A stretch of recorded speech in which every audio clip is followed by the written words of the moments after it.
Hey everyone, it's Peter Kerr from Daydream Nation. I've got a number of esteemed guests on the panel. I've got John Clauser from my Music Corner. How are you, mate? We're toughing it out today, brother. Doing good. Fantastic, fantastic. Mike Ladano from Grab a Stack of Rock. Good to see you, my friend. Live long and prosper, Peter. Thank you. And last but not least, Steve Deluxe from New Zealand. How are you, mate? Yeah, good, good. Good to be here.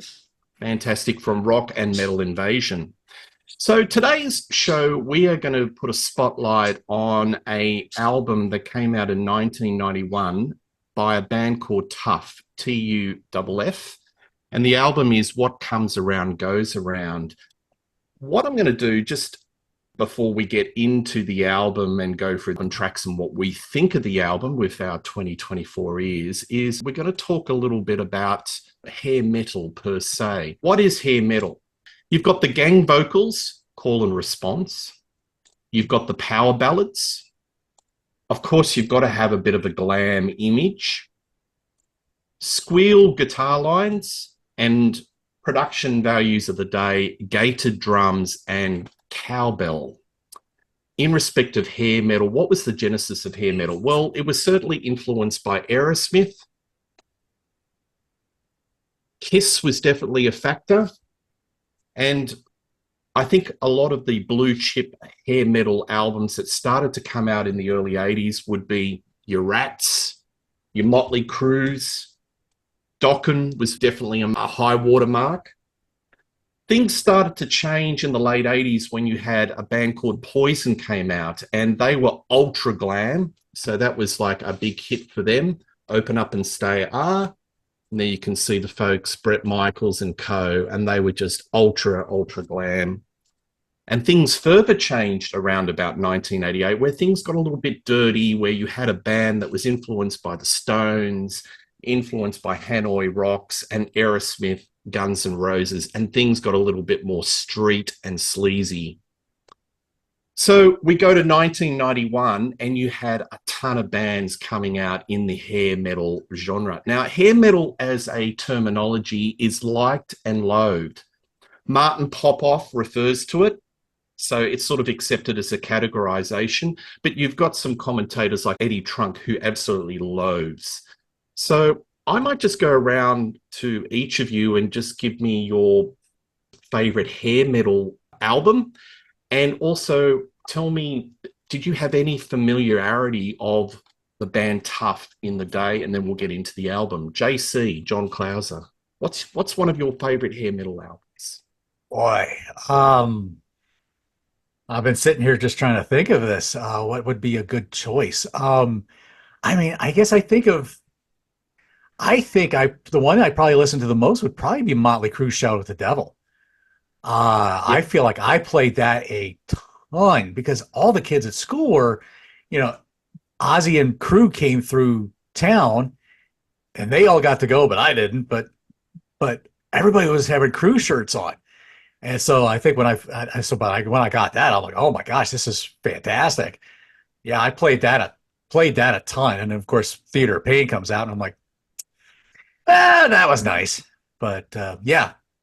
I would say Shout at the Devil would probably be like one of the ones I probably played them.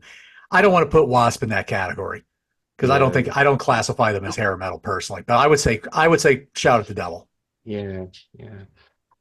Any familiarity with the band Tuff? I can't say I was. Review? Okay. Can't say I was. As we talked about on the Decline of Western Civilization, obviously Stevie Rochelle was in it, but no, didn't know of him back in the day. Yep. Mike Ladano, what was name me one of your favorite hair metal albums, and did you have any familiarity of Tuff in the day? Well, Peter, I got to go with what you just showed. Open Up and Say Ah.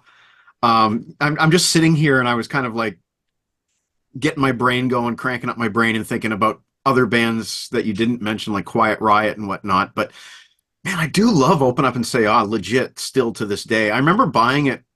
There's a funny story about how I conned my dad out of $10 to buy it. But I remember buying it and being very surprised. Like I wasn't buying it. I was buying it actually for a school project, is long story short. but I was very surprised by the quality of it when I got it home. I'm like, this is banging.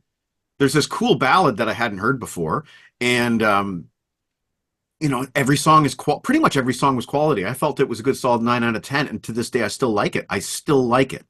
It's tough, to coin a phrase. Now, regarding Tuff, yes, I had some awareness of Tuff back in 1990, probably two. Yeah. So several months after the album came out, I started seeing their pictures in magazines. Yes. And I kind of looked at it and I kind of dismissed it as kind of like a Poison knockoff, because let's face it, Stevie Rochelle with the headband, he really did give off a Bret Michaels vibe.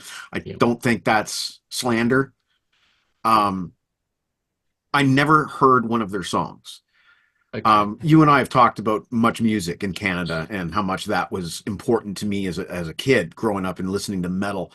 And they really changed their format at the end of 91 and went way more into the thrash and some of the more up-and-coming sounds like the Cowboys from Hell. And they weren't playing stuff like Tuff very often. So I actually have never heard a Tuff song in my life until you and I discussed doing this project. So, yeah. All right. Turnabout is fair play. Fantastic. Thanks for that. And Steve Deluxe, name one of your favorite hair metal albums, and were you familiar with Tuff in the day? Sure. Yeah. It's really hard. I've got lots of favorites. I think what I will do is I'll mention the sort of classics or my sort of go-to ones, and actually two of them are two that you showed, Peter. So Invasion of Your Privacy by Rat is probably one of the first hair metal albums I ever got. In fact, I think the first one I got was Slippery When Wet, and then I just thought, I really like this kind of sound. I'm going to go around look for albums where the band look a little bit like Bon Jovi, and I hadn't even heard the album, hadn't heard any Rat songs, saw the album cover, I thought they look a bit like Bon Jovi, got it, and yeah, so I love that one. That's easily well ahead as my favorite Rat album. I'll go with Guns N' Roses, Appetite for Destruction. And I'll just go for a third one because I kind of feel like with hair metal, you've kind of got that Motley Crue, Rat, Van Halen sort of influence sound. Then you've got that more sleazy, like you say, Hanoi Rocks, Rolling Stones influence sound of Guns N' Roses. And then the third one I'm going to go for, and I know that these guys shouldn't be put necessarily in the hair metal category. It's a little bit like what John was saying with Wasp. Wasp probably shouldn't, but the reality is it's not a genre. I don't feel it's a genre. It's a category that those bands from the 80s who played hard rock or heavy metal and they had long hair, they just get put in that. They just get put in there. So, that's why Guns N' Roses and Rat, who sound quite different really, are hair metal. So the third one I'm going to go for is Badlands, because they had that bluesy kind of hard rock sound, and they do get put in the hair metal category. It's just because of the way they look and the time that they came out. So I think blues, you had the blues influence, you had that sort of sleazy kind of influence, and then you had the sort of Van Halen type of influence. Those were the three kinds of bands that I feel came out with when hair metal was sort of popular. And yeah, as far as Tuff is concerned, my first introduction to Tuff was a bit weird actually, because I saw this, it was a VHS, and it was called Thunder and Mud. And it was actually directed by Penelope Spheres. And you can see it on YouTube. And I'm not like, this is like, going back a long time. I'm pretty sure I got the video out because it said that it was going to have lots of heavy rock bands on it. But it also had women mud wrestling as well. So, I'm like 18. I don't know. Maybe I was into the mud wrestling as well. I'm not sure. But it was a weird combination of these women with bikinis on wrestling each other. And then after each match, they'd have a band come on and play. And one of the bands, and I don't remember any of the other bands, but I do remember one of the bands was Tuff. And they played a song called, I think, Good Guys Wear Black, and which is actually a great song. So that was the first song I heard from Tuff. Yeah. Right. All right. Thank you very much for that. Well, I love a lot of hair metal. I think Rat is definitely right up there. Doc and Tooth and Nail's a masterpiece. I'll always defend that. Guns N' Roses, Appetite for Destruction. My little sort of synopsis at the start only skims the surface. So there's a lot of bands that I've missed out, a lot of great albums. So it's very hard to sort of encapsulate so many great artists in a very short time, per the opening. Tuff. I've got an awareness of metal sludge. I've been following it for quite some time. Stevie Rochelle is an entrepreneur. I have seen Tuff live. I saw them at the Whiskey A Go Go. He is a very engaging, charismatic frontman. So I do have an awareness of Tuff. But as for their music, not really heard much of their material until I saw them live and in the last 10 years. But definitely through the metal sludge and Stevie's relentless marketing and sort of the website, I definitely have a high awareness. So why don't we get stuck into talking about the album, and we'll do a bit of a spotlight on the songs per se. So JC, what's the first song that you'd like to get into?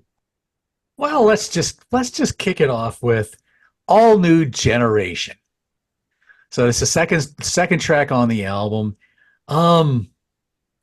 My first thought about this song is like, gee, 1991 seems a little early to be paying tribute to our brethren, our metal brethren, seemed like, But then let me just give you a little snippet of what I was listening to in 91, and let's see where this kind of starts heading towards. Let's see. What was I listening to? Anthrax, Attack of the Killer Bees, Dangerous Toys, Guns N' Roses a little bit, MSG, Mr. Big, Ozzy, Skid Row, Nirvana, Pearl Jam, Soundgarden. You kind of see where this is going a little bit. So I listened to the lyrics of the All New Generation, and it almost like I don't know if he was hoping that sound was going to keep going, but obviously at the end of 91, 92, not so much. But it's a good song. I dug this song. I really enjoyed it. I thought it was a cool little montage of history of all the people from Elvis up to Aerosmith and Guns. Even Skid Row gets mentioned. You gotta love the chorus. Boys will be boys, girls, girls, girls. That's what I was thinking about when you were saying the mud and wrestling thing, Steve. I don't know. It was such a playful homage to the bands that came before them. So I found it okay. Yeah, I could hear all the little takeaways, but it was still a fun song. And I probably would have dug this in 91. So yeah, All New Generation. All right. Who wants to put up their hand and do a counterpoint or a segue? Mr. Ladano. Let me refer to my notes. Okay. Oh, I've seen the I line. groaned at the title, The All New Generation. Really? And Cowbell, too. It's their version of Rocket by Def Leppard, lyrically name-dropping names and even little bits of songs. Girls, girls, girls. They even quote the, "Oh my God," line from Van Halen's Hot for Teacher. This is really bad. Musically, it's fine, but the shout rock chorus is probably overdone. The best thing about this band seems to be the guitar player, though. I guess someone needed a song about 80s hair metal bands, Van Halen and Aerosmith. I didn't. Here's my notes. That was my counterpoint. All right, just having a moment of silence Wow. just to take that in. Wait. Oh, okay. I was just wondering, did you guys hear me? Was I on mute? Wow. Man. Yeah, and just maybe somebody if I call just the could have coroner. just if I could have one more minute. Jax Russell, you guys know Jax Russell, my co-host at Grab a Stack. I have heard of him.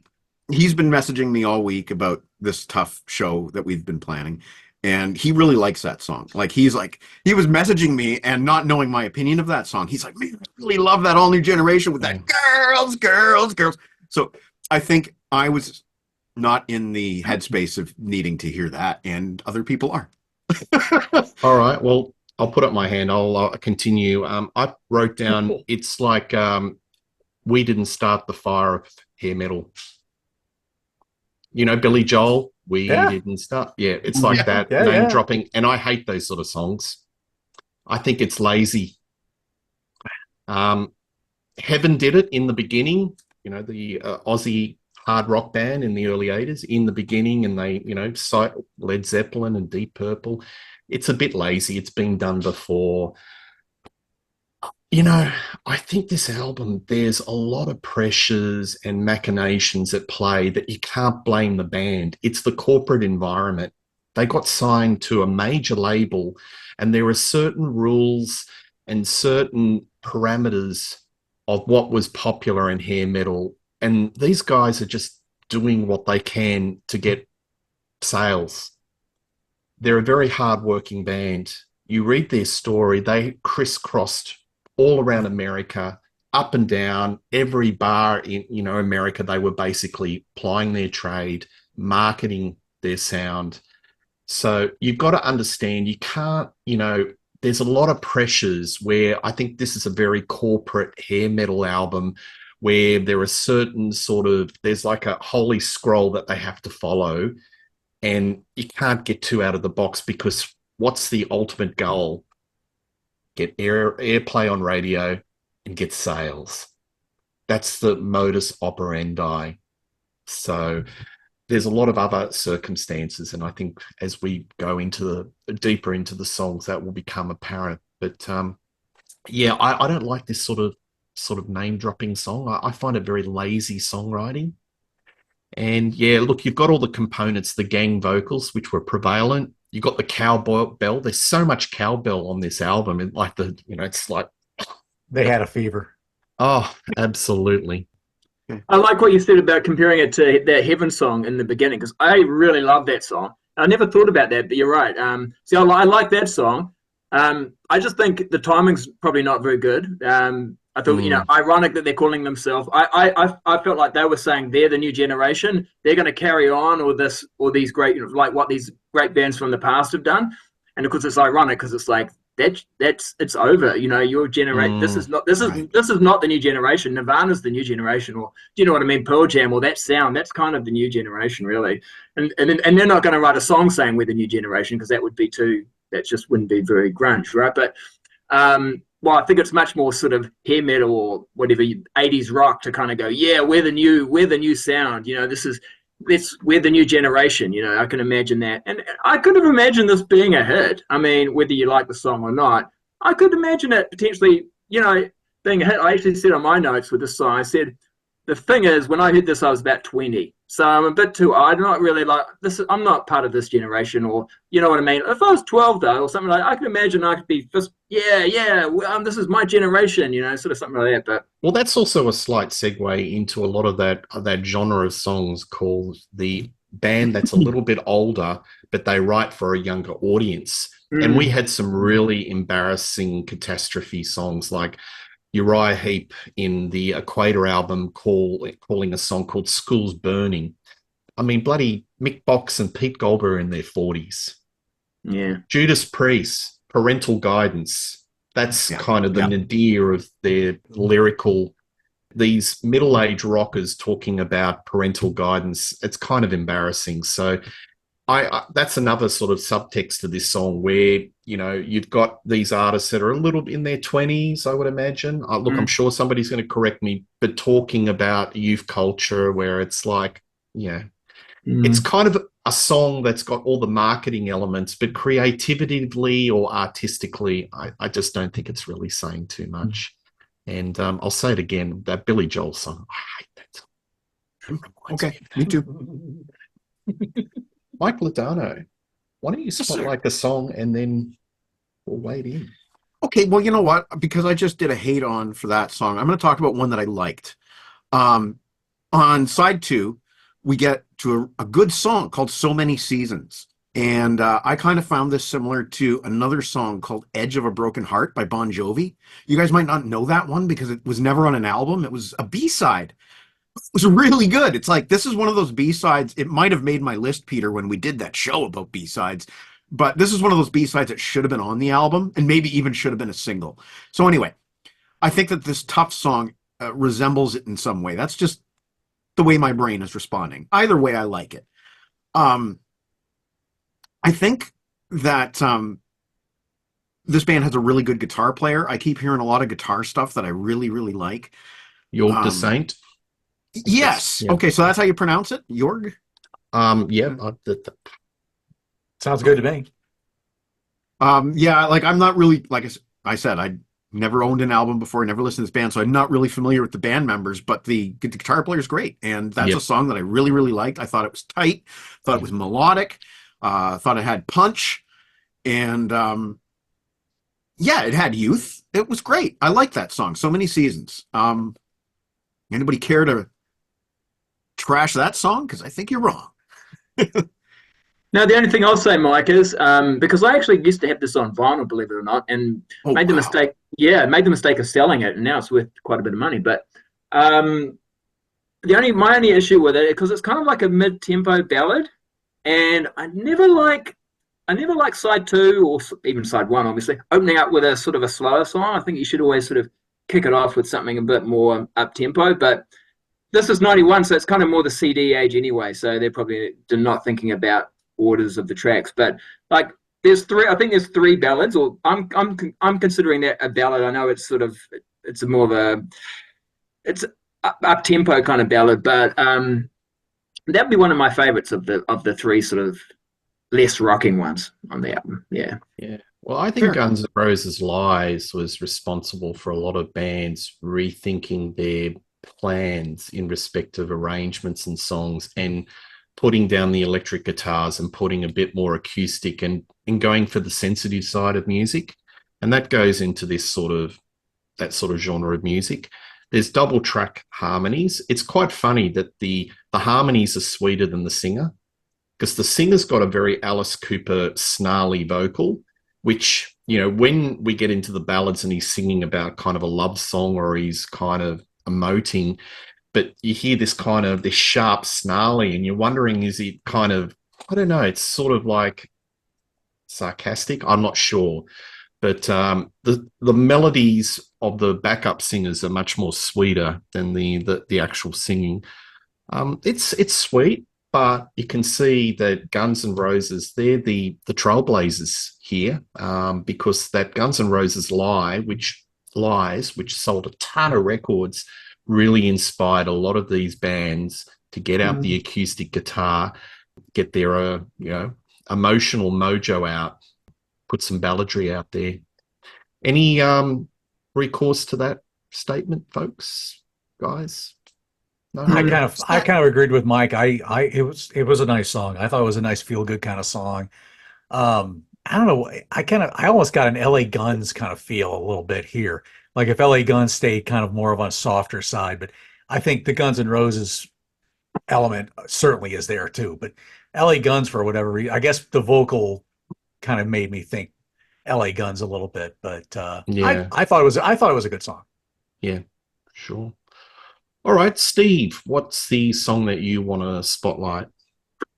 Well, I might go with the first Tuff song that I ever heard, and like I say, I did see it on this Mud and Thunder classic, but then I also saw that they had put it on, because I heard their album, I saw it was on the album, and this is the interesting thing is too, this is the last song on the album, so this is Good Guys Wear Black. It's the last song, probably the heaviest song on the album, and to me it's like, who is this band? Like, is this the same band? Because this song really kicks ass as far as I'm concerned. Great riff, quite heavy, like I said, and I just wish there were more songs like this. I just think this was really good. Now it is perhaps not very 1991 sounding, right? It's probably a little bit more 80s hard rock metal than 90s, where they're getting into these other sort of sounds. It's very much an 80s kind of sound. In fact, I noticed that it was they had some demos prior to their album, and it was on one of their demos that they released in '89. So it's a song that had been around for a while, and obviously they'd performed it on this Mud and Thunder show. But I just think it's easily my favorite song on the album, and I just would like to. There are a couple other songs that are close to being as good as this, but it's my favorite one. So that's the one I want to talk about. The chorus. She's got looks that kill. Yeah. She's got looks that kill. It reminds me of that. Yeah. Yep. Big gang vocals, yeah. I wrote down in my notes that I compared it to Skid Row and Motley Crue. So there you go. That must have been what I was hearing. Looks a kill. Gang vocals. Yeah. Do you think in this era that gang vocals, it was starting to get over the top because it was becoming, I mean, there's a lot of cliches because I put that prezzo up, but it was starting to eat itself because every single band was starting to, you know, their albums were ticking these boxes, and this could be a contributing factor why there was a demise of this type of music. What are your thoughts on that, gentlemen?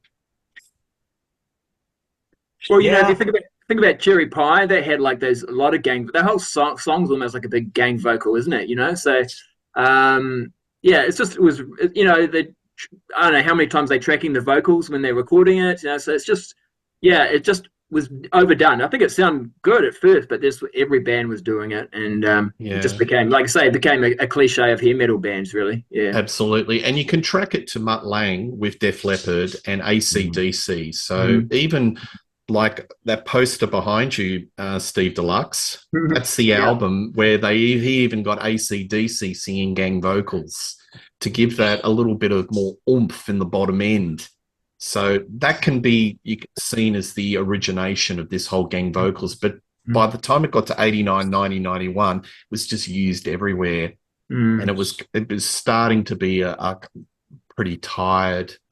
JC or Mike, did you have anything more to add on the gang vocal element of hair metal? Yeah. And expanding on what you said earlier about the lead singer and kind of like that Alice Cooper gravelly vibe, I'd argue that the gang vocal is necessary for this band because the lead singer is not carrying the kind of hooks that another more melodic lead singer would.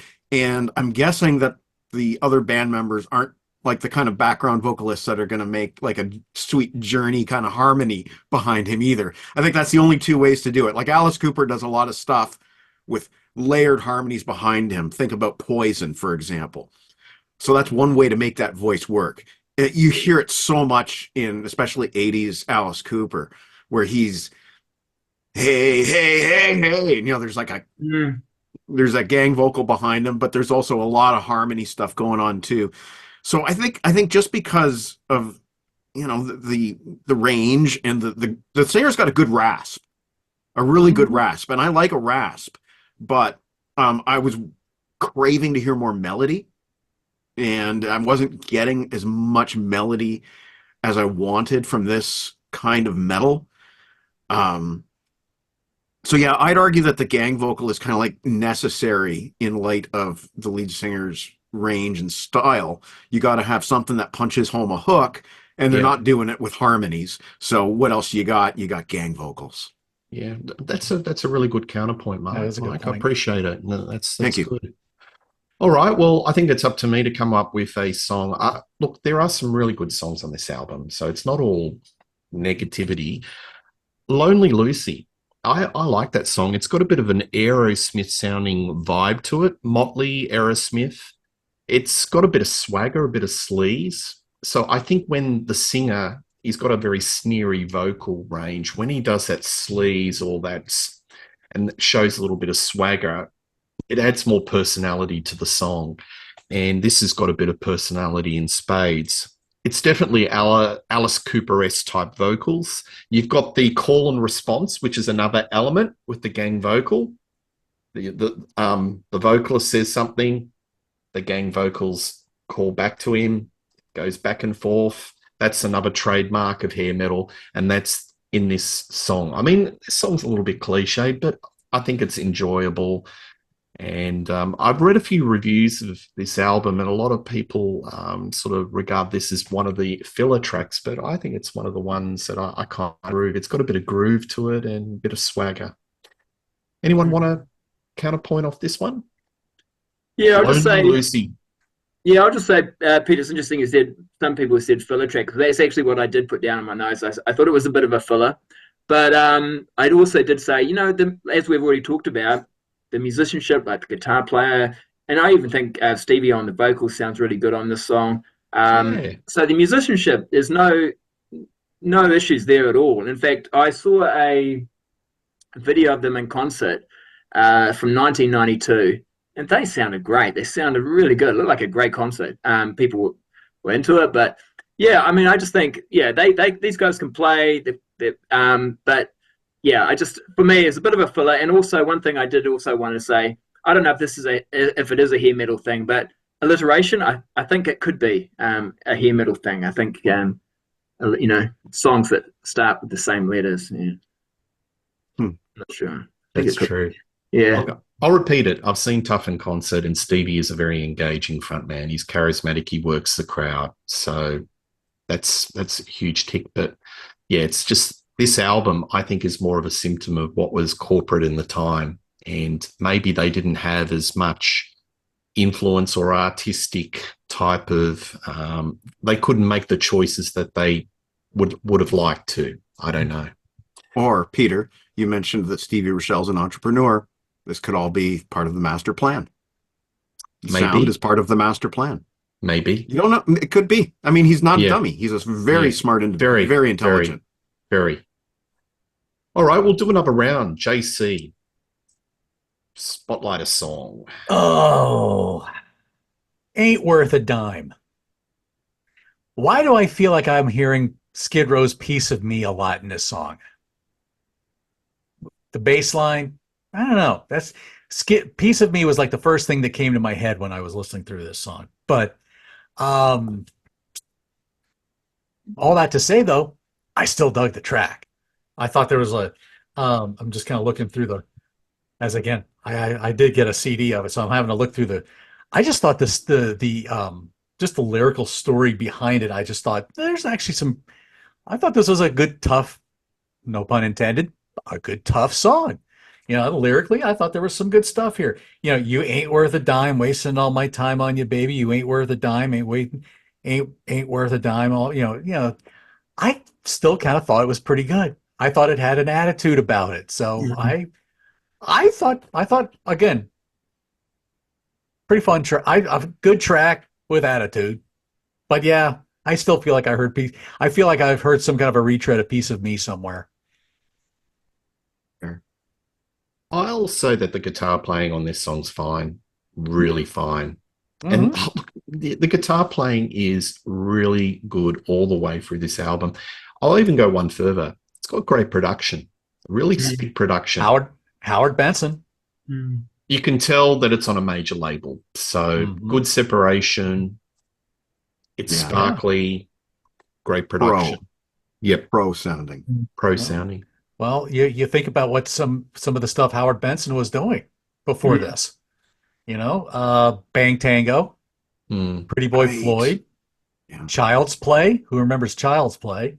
How about Sanctuary in the Mirror Black? The second Sanctuary album with Warren Dane. That's a great album. And then that was before the Tuff album. So he had a pretty good resume. He's got quite the resume since. But there's a lot of pressure. You imagine a band, they get signed up, so they've been grafting from one end of America to the other, playing every bar in town. They finally get the opportunity. They get signed up. There's a lot of pressure. And just look at the charts, the Billboard charts. There's chock-a-block of a lot of metal, hair metal, this sort of Guns N' Roses wannabes in the charts. What do? I was going to say the word, it's tough. I'm trying to avoid it. Mike Ladano, save me. What do you think about anything to add on what JC said about this song? I didn't like it. My notes are much saltier than what I'm going to be talking about tonight, but my written review will be going up on my website, so you can check out all the salt. I will say, though, the musicianship's great. Guitar solo's great. I also want to spotlight the bass player, Johnny Klauser, Yngwie J. Klauser. What's the connection between Badlands and Tuff? Do you know? Because you mentioned Badlands earlier. I didn't mention Badlands. Okay. Yeah, you did. As one of your favorite. No, story. It was Steve Deluxe. Steve Deluxe. Sorry, John. Yngwie J. Klauser. I just wanted to say that name. Steve Deluxe. What's the connection between Tuff and Badlands? The You know? connection between Tuff and Badlands. Oh, yeah. Now there's someone doing backing vocals, is there? It was No, that. no, sir. The Uh, bassist, Todd Chase. His name is not Todd Chase. His name is yes. Todd Chason. He's the brother of the bassist from Badlands, Greg Chason. Yeah. So these guys are not slouches on their instruments. Is basically what I'm trying to get to in a roundabout way to show off my rock trivia knowledge. Um, I liked the musicianship on this album. Yeah. Um, Yeah. I didn't care for the songs so much. I thought the production was we all it's glossy, but I thought it was getting on the dated side. I wanted something. God, I hate using this pun. I wanted something tougher. Um, Peter and I, or we, several of us did a show on Faster Pussycat, and I really liked that album. Rick Browd produced that one, and it's another one that I had never heard before, and we did this show, and I bought the album because I loved it so much. And this time it's not doing it for me, but I think that's more the kind of production values that I enjoy. When I hear a hair metal album is something a little bit more raw, a little bit rougher. And But that's I kind of would a have sorry, that's kind of a symptom of hair metal, and it's one of the characteristics I didn't put on the slide. Hair metal has a pop element. mm-hmm. So it's metal where metal traditionally appeals to the blokes, the male audience. Iron Maiden, Judas Priest. You look at the sort of demographic. Its majority is male.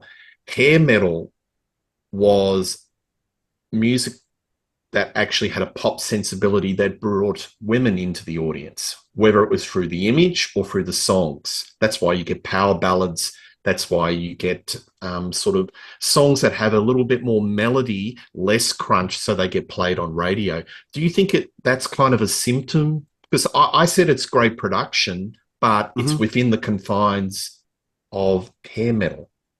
What do you think? I just think that album sounded great for that style of music, but it might have been 6 months too late. And I'm talking matter of 6 months too late. Timing's everything, isn't it? And John Clauser also said, and I'm getting the right person this time, by the way. He also mentioned a whole bunch of bands that he was listening to in 1991, and they were kind of getting on the heavier side of things, is what he was hinting at. And we're getting into the Nirvanas and the Pearl Jams, and I applaud him for being open to new styles of music when I was not. I was completely opposed to grunge at the time, but I was getting into heavier styles of rock. I had just discovered this band. I don't know if you've ever heard of them. They were out of the UK, called Led Zeppelin. I just discovered Led Zeppelin when Tuff had come out with their debut album, and I was like, whoa, what is this? And I'm hearing, this crazy wah-wah stuff going on. But long story short, I wasn't into that gloss anymore when Tuff came out with their debut album. I had gotten past it, and it had nothing to do with grunge. Grunge could have died immediately after Nirvana, and I still would have kind of been exploring that direction of a more harder sound in my life. Let me see. Let's go with let's do it. We haven't done Rock a Pit Bridge yet. It's not bad. It's not bad. I don't know what the title is, and it just sounds dirty, and I probably don't want to know what's going on. But I like the song. I think it sounds very Warrant, but that's okay. I was, Warrant were kind of one of those bands that I was listening to at that time. I think the playing is fantastic. But then when it does that deviation into the funk section, that's when I kind of lose it. I wish that was just not on the song at all. You look back at that time and you see Winger throwing rap onto their second album, and there are creepings of that starting, and give Tuff credit. They were sort of on the cutting edge of getting rap going into their music. I don't know how much success they had with that hybrid, but give them credit for being on the cutting edge, because that was coming. That was around the corner. I like the song up until that point. Again, my notes are a little saltier than I want to go on this show, but look for the written review. Yeah. Anyone want to add on that commentary? I'll go first with this one. Yeah. So I just felt like, I almost felt like there's like a really cool story that could have gone with this song, but instead they just repeat the chorus a lot. and there's just not enough lyrical content really to. Well, what happens at Ruckapit Bridge? Okay, you obviously they allude to it in the tribute to Led Zeppelin, the Crunge section, as I like to call it. But I'm just thinking, man, there just could have been so much more of a deeper story in the lyrics. Musically, again, I can't fault it. I think it's a very good song musically, and the whole Ruckapit Bridge I thought was a good hook. I think Stevie brought a good attitude with and a bit of a swagger to it. So full of debauchery. So Well, it's not exactly Ode to Billy Joe by Bobby Gentry, is it? But it's look, I think it's just about creating relations with a girl under a bridge in Mississippi. That's basically it. yeah, Funk was happening. Funk metal was really happening in '91. I think Faith No More were using it. Extreme. There was a lot of funk. So I guess, again, it's all very corporate. They're listening. What's in the charts? What are the kids listening to? What's on the radio? And this is an element that's thrown in. But reading a lot of reviews of this album, a lot of folk are very much like you, Mike. They don't like that bit at the end, how it builds up a little bit of speed and then it goes into this sort of funk interlude. But it's broadening the musicology. I'll give that a tick. It's not the narrow sort of the checklist. It's going into something a little bit different. So, Even Rush through a rap section and Roll the Bones, which I like, but I'm an outrider. I think I've got a lot of their DVDs or live concerts, and that's always a highlight for me. I love it. Love it. But I'm an outrider. So what do I know? Anyway. All right, Steve, you want to spotlight a song? Yeah, I'll just make a comment too about Ruckapit Bridge. I woke up this morning singing that chorus, like in my head, not actually literally singing it, but because I'd been listening to the album a little bit recently. So I will say it's catchy, and I think it's got a nice aggressive sort of riff there.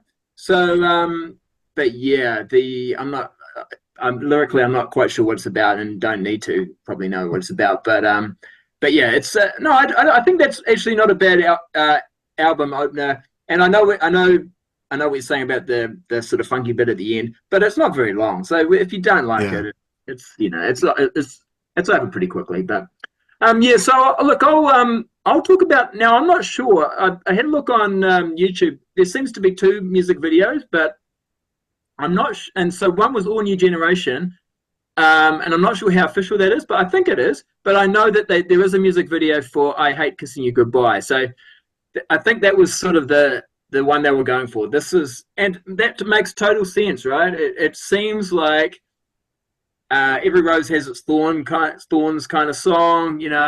We're for Poison. There's a bit of a problem here though, and it's nowhere near as good a song. I mean, you can't just write a ballad and go, "Yep, there we go. We're going to get on the radio now. We're going to have a big hit." I think it's what a lot of the hair metal bands almost thought. It's like, as long as we do one ballad, really make a video, release it, we'll probably get a hit record. And maybe that did happen for some bands, but I think for me, it's the weakest of the 3, slower, more ballady type songs on the album. I just don't like it. I don't like it, maybe too, because of the time. It's 1991. I feel that Tuff are better. This is going to sound, again, that's another pun. I think Tuff are better when they sound tough, like when they don't do this, like, oh, I love you kind of lyrics, like I like Ain't Worth a Dime, like, because they're like, she's not worth anything or whatever they're doing. I like that. I like their attitude when they're a bit more like that, a bit more Skid Row, a little bit more Guns N' Roses and less Poison. When they go down that Guns N' Roses, Skid Row kind of road, I'm much more into it. Poison, and they Poison do Poison good, but yeah, I just think this album is almost like 50% maybe not 50, maybe 75% Poison, 25% Guns N' Roses, Skid Row type of thing. So, yeah, just it could have been a hit, I suppose, but you're still going to have a good song. And for me, it's because I can get into some ballads, but this is not one I can get into. Yeah, Not the balladry you like. No. Well, I'll sort of say it comes back to the vocals, because the vocals of Stevie Rochelle are kind of Alice Cooper and snarly. And when he's got that sort of vocal tonality and he's singing I Hate Kissing You Goodbye, it's got a kind of a sinister feel to it. It's not kind of romantic. It's got that little bit of edge. I hate kissing you goodbye. Maybe it's supposed to be I hate kissing you. Goodbye. Goodbye. We just forgot the comma. I was thinking punctuation is so important. It is, and the song would have had more edge and would have been better if he, was talking to a corpse or something. I'm not sure. But no, I mean it. I mean, it's just the vocals. He's not sort of romantic. It just sort of. Come on, save me, JC. Please, quickly. Wow. I mean, to me, if you're gonna do a ballad, this is like right up there with this is like right up there with that Anthrax ballad that's on Attack of the Killer Bees. It's like if you're gonna sing a love song, that's not what you think is I hate kissing you goodbye. That's not exactly the words you think of when you think ballad, but it has a tender sentiment, I guess, but it just sounds like a complete anti-ballad sound. But I think music is just not very adventurous. I mean, I can pretty much figure out the chords he's probably playing pretty easily because he's just he's just going up and down the thing. So it's not like just arpeggios, Yeah, it's just a simple arpeggio of a simple chord. He's certainly not doing anything fancy there. But well, I think ballads have got the ballads that did really successful in the charts where the vocals are very saccharine and very sweet. But as I said, this has got a little bit of grit, a little bit of edge, and it seems to be a counterpoint to the lyrics. And that's why comically was just saying that it might have had a bit more edge if it had a bit more darker lyrics involved. But Mike, have you got anything to say about this one? Just a thought occurred to me as you were speaking. I'm wondering if anybody thinks that this is their shot at maybe doing a "Don't Go Away Mad, Just Go Away" kind of song.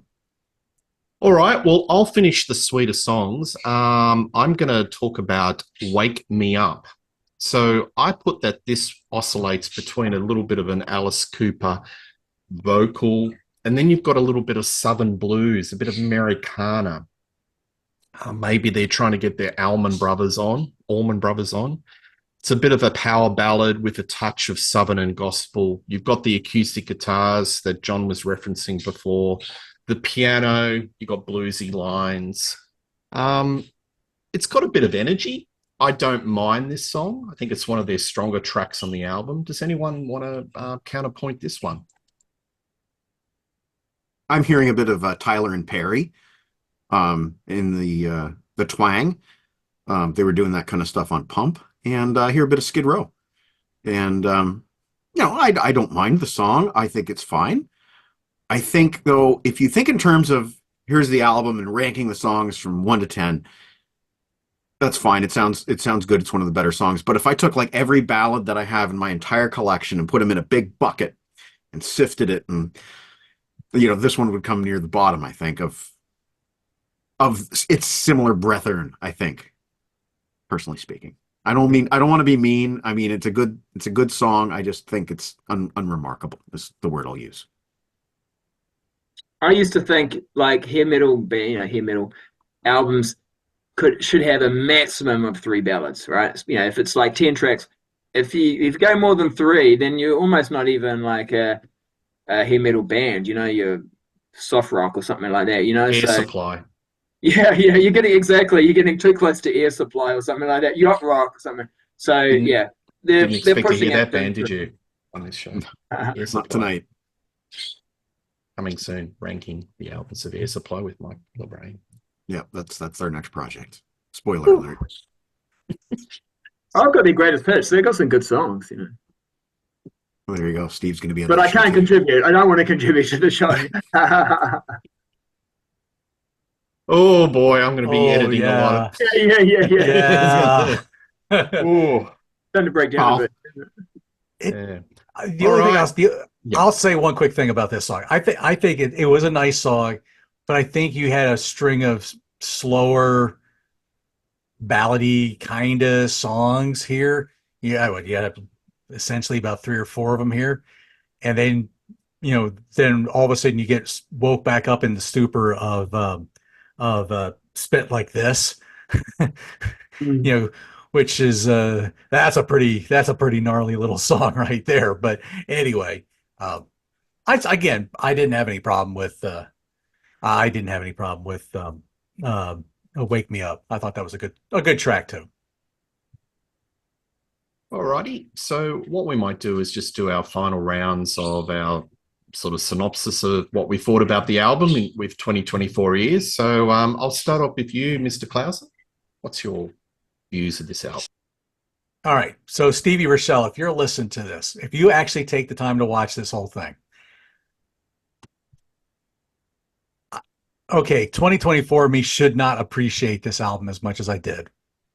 But I really, as cliche as a lot of it was, as to my ears, I had a fun time listening to this album. I really did. That's, I'm not going to make any bones about it.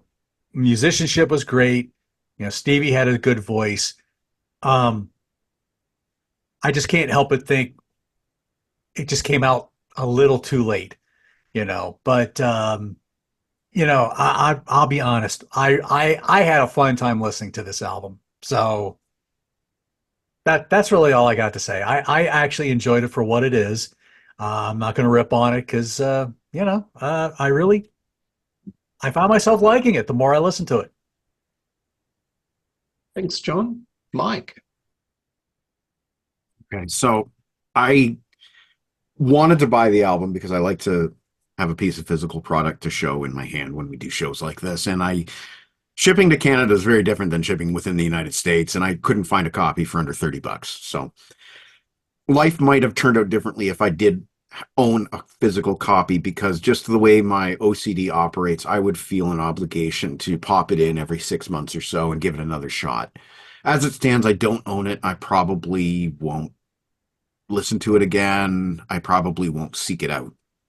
If it dropped into my lap, like if I go on one of my Toronto record shopping excursions and I find a copy for under $10, I'll grab it.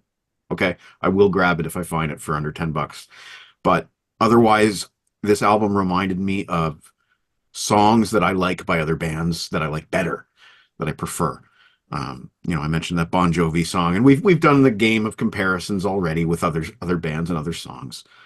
So ultimately, at the end of the day, Johnny Clouser enjoyed listening to this album, but I'm trying to be kind here. Truthfully, I found it to be work.